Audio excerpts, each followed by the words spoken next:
Hi everyone, thanks for joining. My name is Gus Fulton and I'm a real estate broker with John L. Scott Real Estate in the state of Washington, specifically in the Seattle area.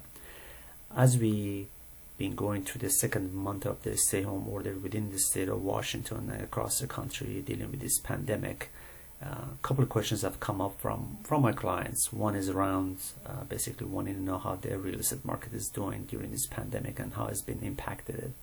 And also the second question is about, is it a good time to sell? And for the folks who have been thinking about buying a home, is it a good time to buy or should we wait? So what I decided to do is to put together a short series of videos and to provide the data. I think the best method of be able to answer some of these questions is actually look at the market and look at some data and some reports of what's been going on in the market. So therefore, people watching these videos can make a decision of what's best for them in terms of selling their home if they've been thinking about that, or to buy a home if also that's been something they've been considering.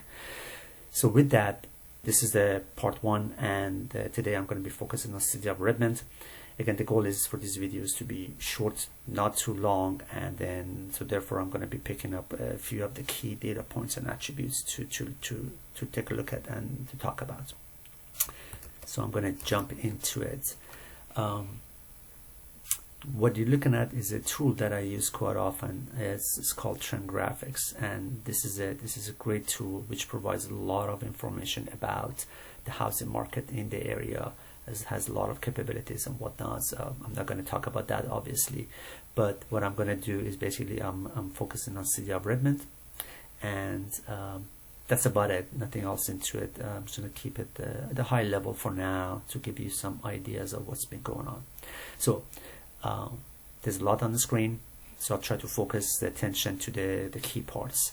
The key parts that I'm going to focus on is this graph and a small table below it, which gives you some percentages.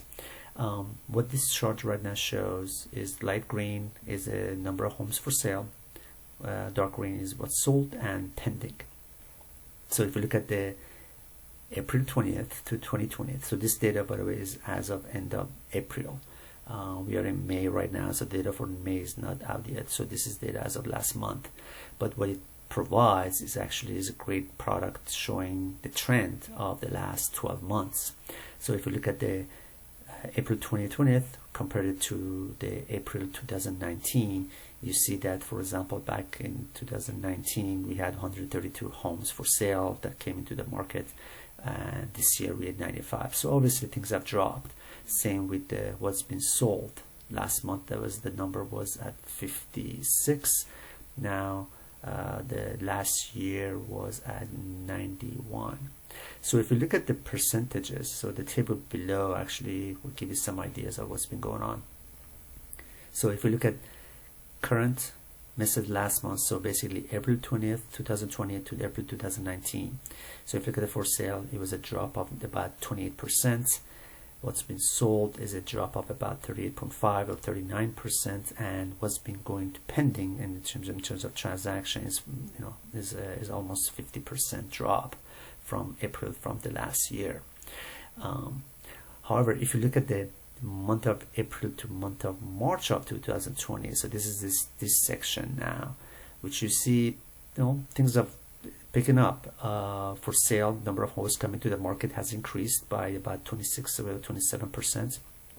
Overall, what's been sold has been again down about 11%, but it's much less than what it was compared to last year, which is a good sign. And also number of pending has been going down from the month prior to that by 31%. So this is a great data point to showing what's been going on in the market, so therefore people can make the right decision. Other things have dropped, but in the market, if you look at it, there's still some activities going on. One of the indicators that we look at, which I want to also focus on this video, is this data point called months of inventory. Basically what it is, it shows is a calculation that we in the real estate market look at closely. Basically shows how much of inventory do we have in the markets. because there's still buyers out there purchasing homes. So what this number shows is in terms of based on the current inventory market, how much the inventory can be supported by the number of how many months of inventory we have in the market for the buyers that are coming in or are already in the market. So if you look at the April 2020, that value is 1.7. So what it indicates is as of last month we had about 1.7 months of inventory in the market in city of Redmond in Washington. Now if I compare that to last year for May, April 19, that was 1.5. So he has gone up by 0.2 months, like by 2 weeks. However, let me give you some stats around this, is that if I hover here, a neutral market, a good market in the normal market, the housing inventory we're looking at is the normal is about between 3 to 6 months of inventory. So if you look at this, we are still way low from the amount of inventory in the market for the housing for, again, this is very specific to city of Redmond in the state of Washington. So it's a great indicator of how we're doing. Again, if you look at the trend, you see it's been hovering around, the highest we were is last year, probably back in February 2019 at 2.2, but all along the inventory has been really low.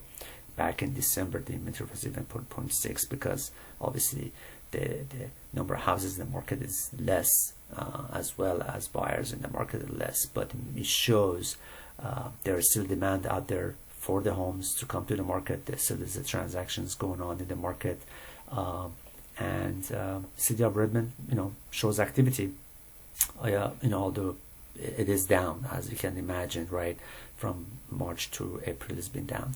So this would be interesting to see how the month of month of May is doing. So end of the month when the new data comes up, I will put one other of these videos together, so therefore I can compare the 3 months together.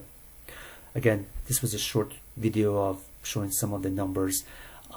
If you like the information you're seeing, please like, subscribe, or make a comment if there is something specific area that you'd like to see, like some of the neighborhoods or different city points that you want to, different cities in the area you want to see some numbers around. Make a comment and or drop me a line, and I'll be more than happy to put those together. I think the next part of this video series, I'm going to cover maybe a few of the data points for the city of Redmond again, and then switch to another cities in the area.